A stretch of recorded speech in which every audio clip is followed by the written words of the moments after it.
오늘도 매일 주심 기도회에 오신 여러분들을 환영합니다. 기도로 오늘 기도회를 시작하도록 하겠습니다. 하나님, 오늘도 이른 시간부터 하나님께 기도하고자 모인 사람들이 여기에 있습니다. 하나님의 말씀을 또 나누고자 합니다. 제 입술을 통해서 말씀이 전해지지만 이 시간의 주인이, 그리고 우리 마음의 주인이 하나님이라는 사실을 기억하면서 하나님께서 우리에게 말씀하여 주시옵소서. 그 말씀 가지고 오늘을 살아가길 원합니다. 오늘도 하나님께서 우리의 삶을 책임져 주시옵소서. 함께하여 주실 줄 믿사오며 예수 그리스도 이름으로 기도드렸습니다. 아멘. 오늘 함께 보실 말씀은 요한 3서 1장 9절에서 15절까지의 말씀입니다.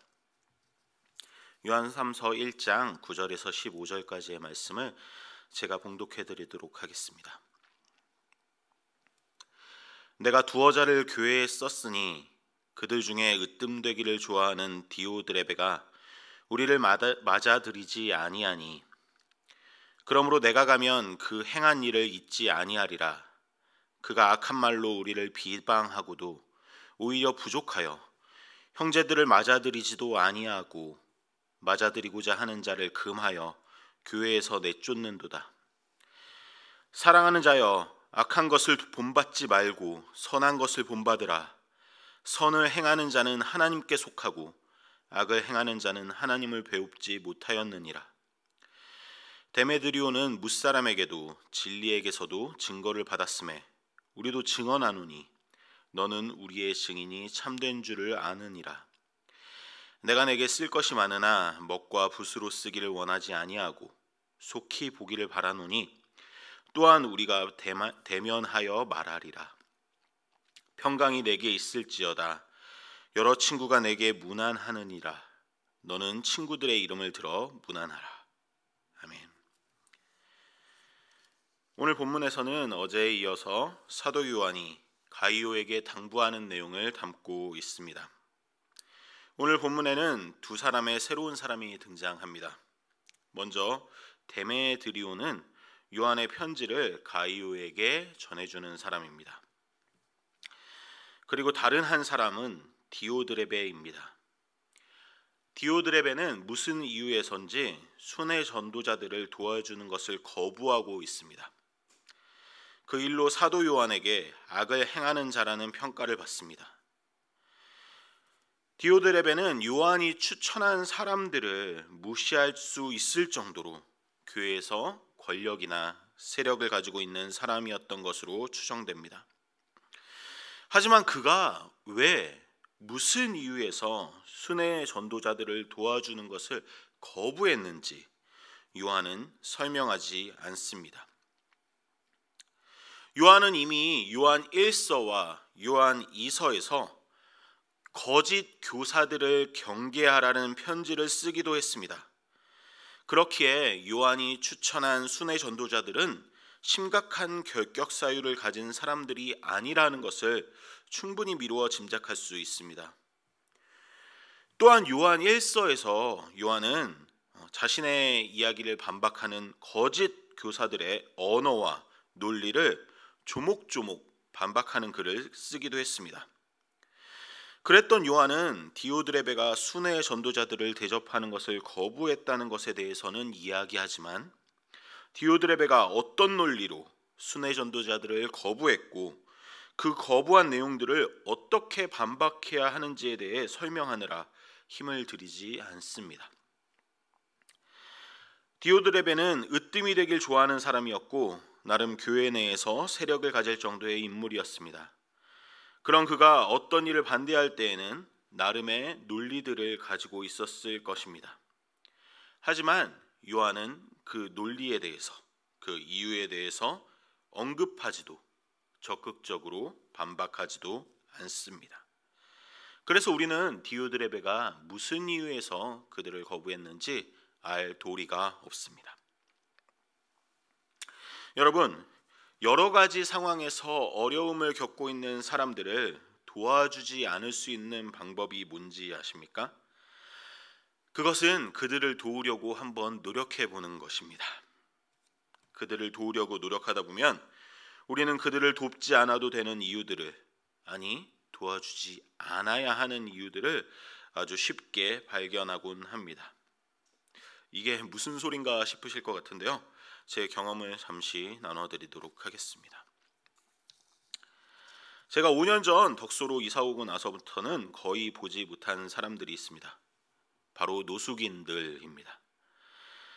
서울에 살 때는 노숙인을 보는 경험들이 아주 쉬운 경험이었습니다. 하지만 덕소에서는 그들이 잘 보이지는 않습니다. 서울에 갈 일이 있을 때 가끔 지하철역에서 여전히 그분들의 존재를 확인할 뿐입니다. 저는 서울에 살 때 가끔 그분들에게 편의점에서 파는 따뜻한 음식을 사서 사다 드리곤 했습니다. 한 번은 제가 그러는 걸 본 신학교 동기가 제게 질문했습니다. 형이 그 사람들 책임져 줄 것이 아니면 그렇게 일시적으로 돕는 게 무슨 의미가 있을까요? 그 질문을 들었을 때 뭐 이런 질문을 하나 당황스럽기도 했지만 한편으로는 생각해 볼 만한 부분이 있지 않을까 고민되기도 했습니다. 그 일이 있고 얼마 지나지 않아서 저는 높은뜻 정의교회에서 청년들과 노숙인들에게 식사를 나눠드리는 봉사를 하게 되었습니다. 저희가 주도해서 봉사를 한 것은 아니었고요. 이미 10수년 동안 그 사역을 하고 있던 단체를 도와서 일하게 되었습니다. 노숙인들은 평소에는 각자가 편한 장소를 돌아다니시다가 지하철이 거의 끊길 시간이 되어서야 몇 군데의 거점으로 몸을 누이기 위해서 모이곤 했습니다. 보통 지하철 역사가 그런 곳이었고요.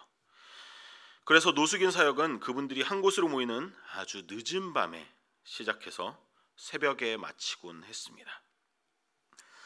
그곳은 사랑이 나누어지는 아주 따뜻한 현장이 될 때도 있었지만 그 현장이 항상 아름답기만 한 것은 아니었습니다.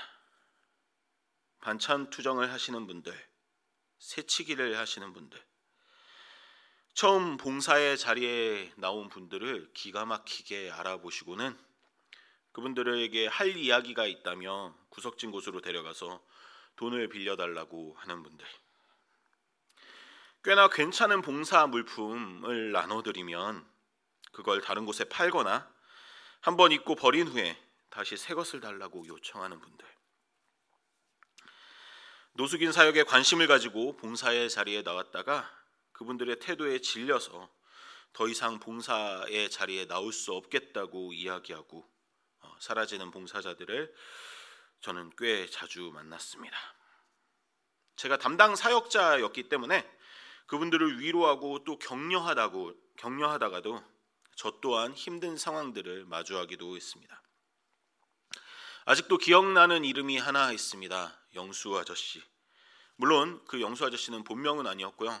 그냥 그 봉사하는 곳에서 오랫동안 불러온 이름이었습니다. 언제 그렇게 부르게 되었는지는 모르지만 모든 사람들은 그분을 그렇게 부르고 있었습니다. 시청역 한 출구 앞에 텐트를 치고 자리 잡은 그 아저씨는 밥을 드시러 배식 장소까지 오시지도 않았습니다. 그래서 저희는 배식을 할 때마다 항상 그분의 밥을 따로 챙겨서 그분에게 배달해 드려야 했습니다. 추운 겨울 열심히 밥을 들고 그분에게 가져다 드리면 고맙다는 말을 듣기는커녕 왜 이렇게 늦게 왔냐고 먼저 욕을 한 사발 얻어 듣곤 했습니다. 순식간에 식사를 마치신 아저씨는 그릇을 내밀면서 한 그릇 덜을 외치시곤 했습니다. 그리고 뜨거운 물을 페트병 가득 담아달라고 동시에 부탁하십니다. 그렇게 다시 온 길을 되돌아가서 두 번째 배달을 다시 시작하면 아저씨는 다른 페트병 하나를 내미십니다. 무엇이 들어있는 병인지 대충 짐작이 가는 분들도 계실 것 같습니다. 그 페트병 안에 들어있는 내용물들을 처리하면서 곤혹스러웠던 기억이 아직도 생생합니다. 봉사를 하며 기쁘고 만족스러울 때도 있었지만 내가 왜 이런 취급을 당해야 하는지, 내가 왜 여기까지 해야 하는지 고민하게 될 때도 있었습니다. 그 봉사를 하는 동안 이분들에게 밥만 주는 것은 이들을 더 거리에 머물게 하고 자립하지 못하게 하는 것은 아니냐고 묻는 사람들도 있었습니다. 당연한 이야기입니다. 봉사하던 단체는 그분들의 재활 또한 돕고 있었습니다. 하지만 그분들 중에 재활의 자리로 초대에 응하는 것은 극소수였습니다. 재활하겠다고 의지를 가졌다가도 다시 거리로 돌아오는 분들이 부지기수였습니다. 그런 이야기를 듣고 그런 현장을 볼 때면 이런 배식 봉사를 하는 것이 어떤 의미에서는 밑빠진 독에 물 붓기를 하는 것처럼 느껴질 때도 있었습니다. 이런 경험들은 꼭 노숙인들 봉사에만 해당되는 이야기는 아닙니다. 정말 어려운 사람들을 돕기 위해 그들과 거리를 좁힐수록 그들이 마냥 선량한 약자만은 아니라는 것을 깨닫게 됩니다. 또한 가까이서 그분들을 만나고 바라볼 때면 돕는 것을 회의감을 느끼게 하는 수많은 상황들이 발생하기도 합니다. 사람들이 약자를 돕지 않는 데는 수많은 이유들이 있습니다. 일견 합리적으로 보이기까지 하는 이유들을 얼마든지 쉽게 만들어낼 수 있습니다. 제가 말씀드린 학교 동생처럼 그들에게 일시적인 도움을 주어서 무엇하냐고 말할 수 있겠습니다. 봉사하다가 만난 봉사 대상자들의 태도가 사람을 질리게 만든다는 이야기를 하는 사람들도 있었습니다. 우리의 도움이 그들을 더 나약하게 만든다는 논리를 들이댈 수도 있겠습니다. 아마도 오늘 본문에 등장하는 디오드레베는 나름의 논리를 가지고 있었을 것입니다. 요한이 추천한 순회 전도자들이 마음에 들지 않았을 수도, 그들을 돕는 방식에 불만을 가지고 있었을 수도 있겠죠. 심지어 이렇게 생각할 수도 있겠습니다. 디오드레베 또한 몇 번은 그들을 도우려고 노력하다가 마음의 상처를 받는 일이 생겼을 수도 있다는 그런 가능성을 생각해 볼 수도 있겠습니다. 나름의 이해될 수 있는 논리를 주장하기에 그에 동조하는 사람들에게 순회 전도자들에 대한 도움이 몇 차례 막히는 일들이 발생했습니다. 하지만 그의 논리는 요한에게는 언급하거나 반박할 가치도 없는 논리였습니다. 요한은 오늘 본문에서 가이오에게 이렇게 권면합니다. 11절 말씀을 제가 읽어드리겠습니다. 사랑하는 자여, 악한 것을 본받지 말고 선한 것을 본받으라. 선을 행하는 자는 하나님께 속하고 악을 행하는 자는 하나님을 배웁지 못하였느니라. 요한은 선한 것을 본받으라고 말합니다. 요한 안에는 본받을 만한 선한 모델이 가득 차 있었습니다. 그것은 바로 요한이 직접 곁에서 경험하고 느낀 예수 그리스도의 가르침과 사역이었습니다.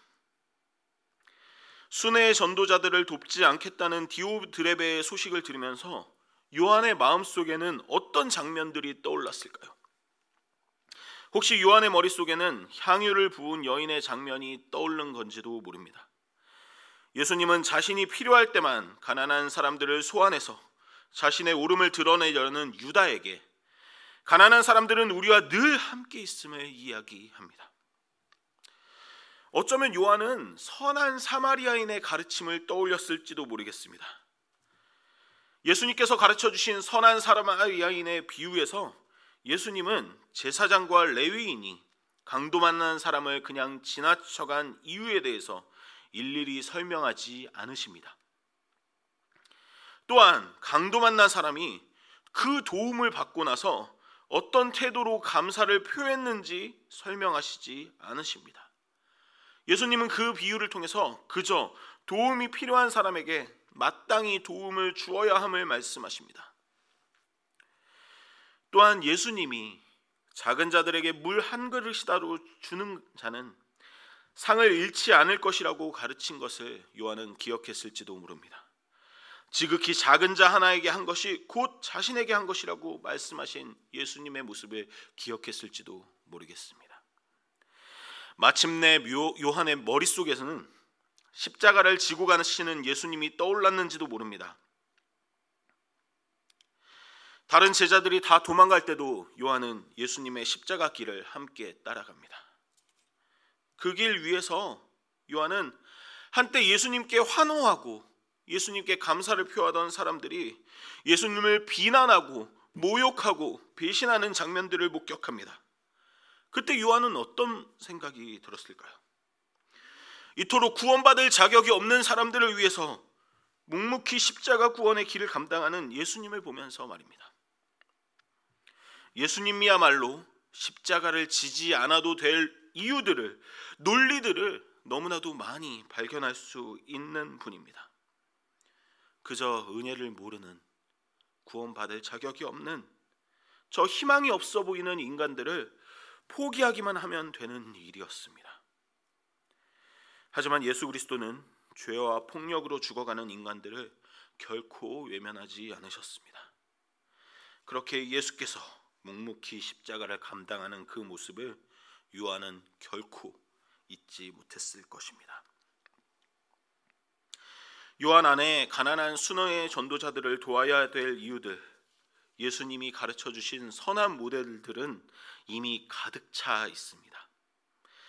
그런 그에게 디오드레베가 어떤 그럴듯한 논리로 이유를 들이댄다 하더라도 그 논리는 대답할 가치 없는 악한 이야기일 뿐입니다. 어떤 이유를 불문하고 성경이 우리에게 당부하는 것들이 있습니다. 폭력을 미워하고 평화를 사랑하라고. 우리에게 주어진 작은 힘과 권력이 있다면 그것들은 하나님께서 우리에게 허락하신 은혜이며 그 은혜를 나보다 덜 누리고 살아가는 사람들을 위해 사용하며 살아가라고. 그리고 내 앞에 도움을 요청하는 사람이 있다면 결코 그들을 외면하지 말라고. 요한은 그 가르침들을 한꺼번에 거부하고 있는 디오드레베를 악하다고 이야기합니다. 또 새로운 하루가 시작되는 시점입니다. 오늘도 우리는 수많은 사람들을 만나고 그 과정에서 도움을 요청하는 손길들을 만날지도 모릅니다. 그때마다 우리의 머리로 여러 가지 돕지 않아도 될 이유를 찾기보다 예수 그리스도께서 우리에게 보여주신 선한 가르침과 십자가를 기억했으면 좋겠습니다. 그 기억을 가지고 도움을 요청하는 이들을 외면하지 않는 저와 여러분들이 되길 간절히 소망합니다. 기도하겠습니다. 사랑하는 자여, 악한 것을 본받지 말고 선한 것을 본받으라. 선을 행하는 자는 하나님께 속하고 악을 행하는 자는 하나님을 배웁지 못하였느니라. 우리에게 선한 것을 보여주신 예수님을 기억합니다. 우리에게 선한 것을 가르쳐주신 예수님을 기억합니다. 그 예수 그리스도의 사역과 가르침과 십자가를 기억하면서 오늘도 지극히 작은 한 사람의 도움을 결코 외면하지 않는 우리가 되길 원합니다. 우리의 부족한 마음에 당신께서 함께 하셔서 지혜와 용기와 사랑의 마음을 넉넉히 허락해 주시길 원합니다. 우리의 가장 선한 본보기가 되어서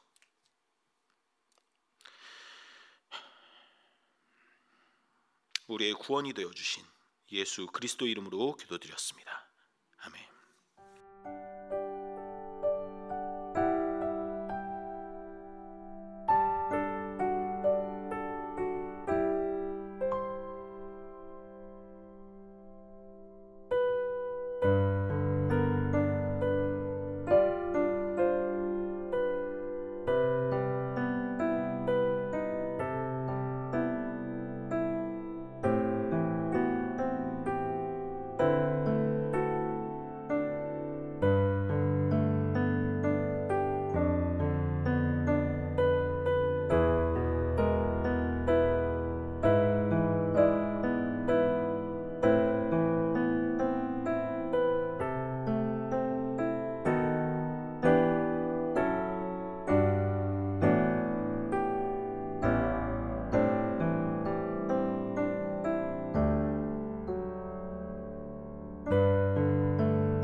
주